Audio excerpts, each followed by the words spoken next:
It's the Opperman Report. And now, here is investigator Ed Opperman. Okay, welcome to the Opperman Report. I'm your host, private investigator Ed Opperman. You can find me at Opperman Investigations and Digital Forensic Consulting through my website, emailrevealer.com, or you just get a hold of me at oppermaninvestigations@gmail.com. Really excited about our guest today, Max Good. He just came out with a film called The Assassination and Mrs. Paine.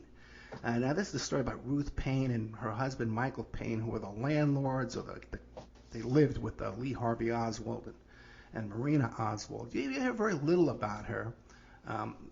Nothing really in-depth like we're seeing here today, so I was very excited to watch this film.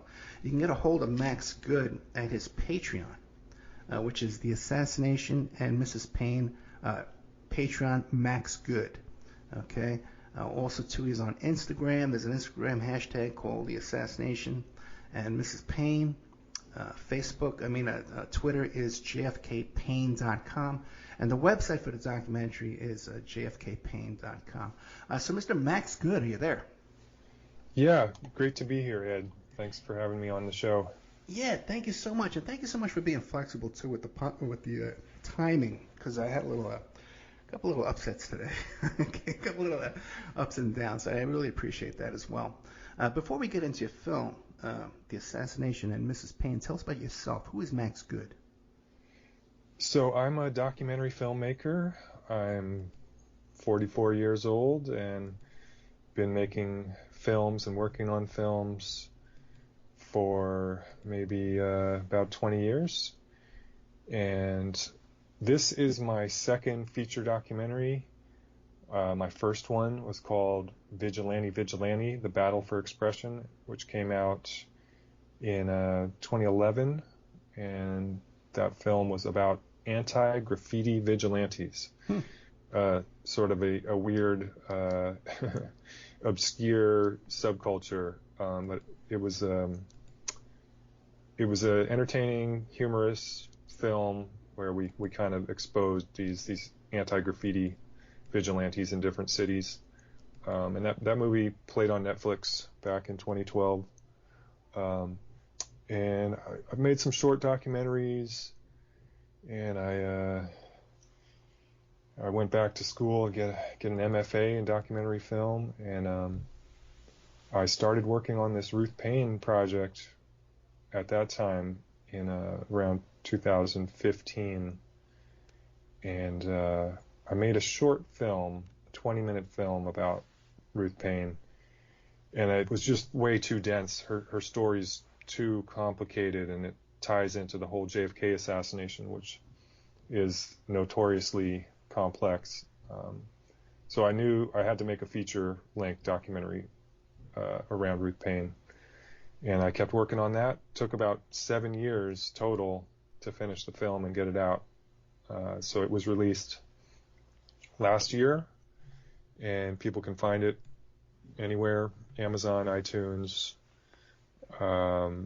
Google, YouTube, all the Vimeo, all the basic places, or on my website, jfkpaine.com. And I've been studying, reading books about the assassination and other kinds of hidden history topics for, maybe on and off 15 years.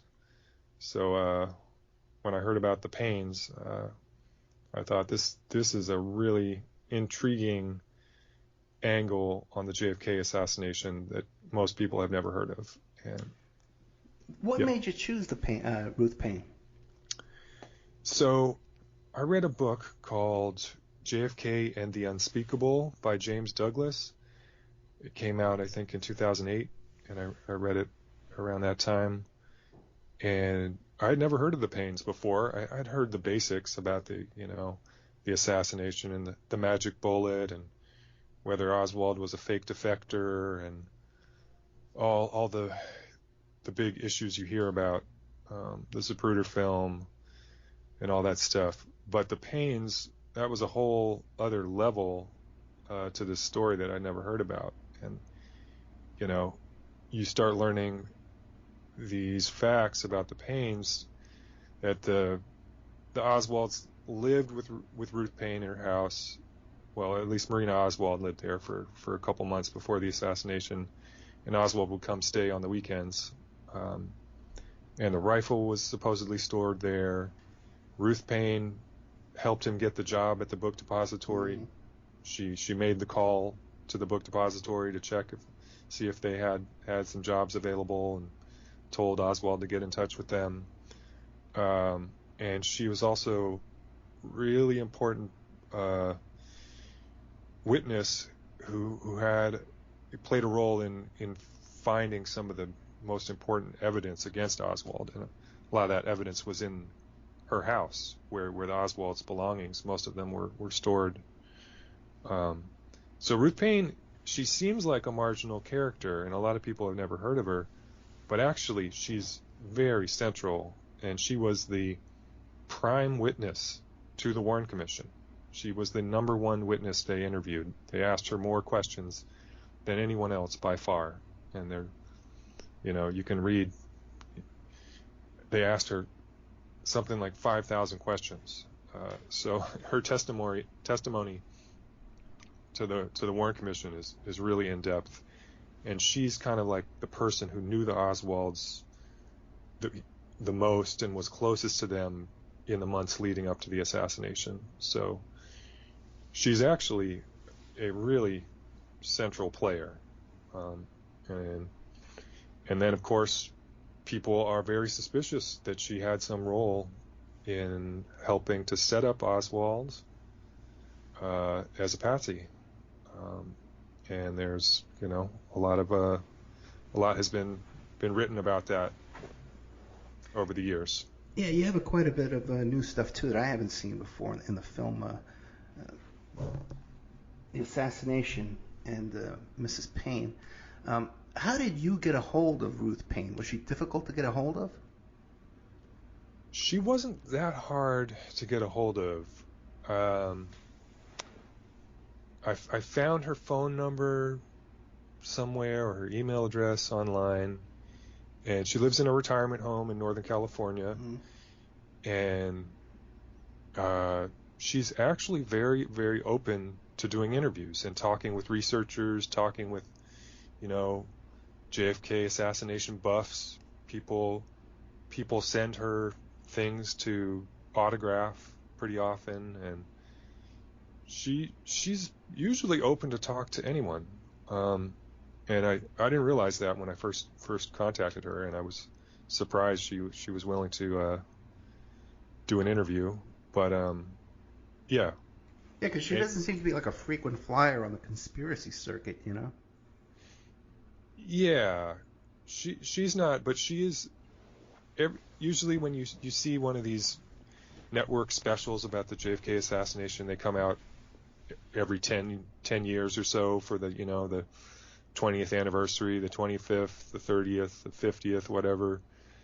Ruth Paine is almost always one of the voices interviewed in those projects, and so she's been a real important witness, for 60 years. She's been prominent out there telling her story, and her story is always that Oswald did it alone. I was there. I should know. He was somewhat suspicious. He was doing bad things, and all the evidence I saw points to him being guilty. That's Ruth Paine's story, and she's pretty much always taken that line on it. Now, she comes off in the film as very confident, self-assured.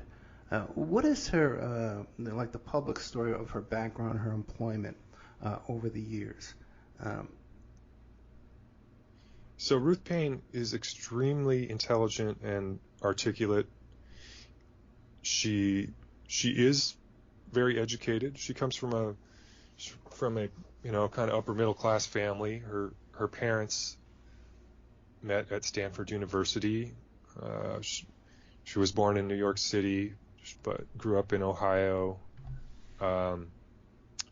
She went to college, Antioch College, in Ohio, and later on in life she got a master's degree in child psychology. But she is a very confident, strong person. She doesn't, she's not just some average person, witness who got caught up in this. She's definitely a unique person, and some people are suspicious because she has been so outspoken, and she's so clear about her position that Oswald did it alone, and that her being a central witness lends credibility to that position. And there are suspicions out there that she was some sort of intelligence agent or an asset doing in some role, possibly looking after the Oswalds. Of course, Oswald was this person who defected to the Soviet Union and then came back. He's supposedly a communist, as far as the official story goes. So the officials were keeping tabs on him, and maybe some people think maybe Ruth Paine would have been part of that, or who knows? In some capacity, maybe she was looking after Oswald or working with him, something like that. Then what was your experience with her? Was she were you intimidated? I was intimidated by Ruth.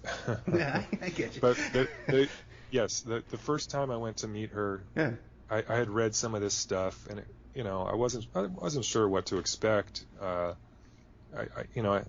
tried to keep an open mind, thinking maybe this is all exaggerated, and this is just some sweet old lady, living out here, and all these conspiracy theorists have created this legend about her, and I didn't know what to expect, but she was always very open and welcoming, very polite, gracious, and she's unflappable. You could ask her any question. You could ask her to point blank, are you a CIA agent? And she's not going to get flustered. She is quite a strong interview subject, and it's also hard to break through her kind of veneer, her toughness, to get any vulnerable moments. I think there are just a couple times in my film, few times, where you might see some vulnerability. She's been interviewed so many times, and she knows people suspect her, and she's just she's a very confident person. I think she worked at one point as a school principal. She might have that kind of a personality. As I got to know her better, I wasn't so intimidated. But yeah, she's Well, some things I learned from your film was her background with the Forbes family. Yeah. So her husband, Michael Paine, was a member of the Forbes family. Michael's mother was a Forbes, and his father was a Paine.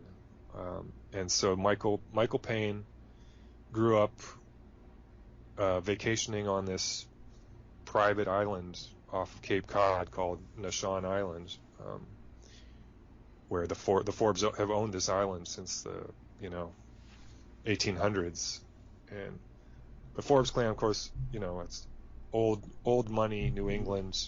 They first made their fortune in the opium trade back in the 19th century, but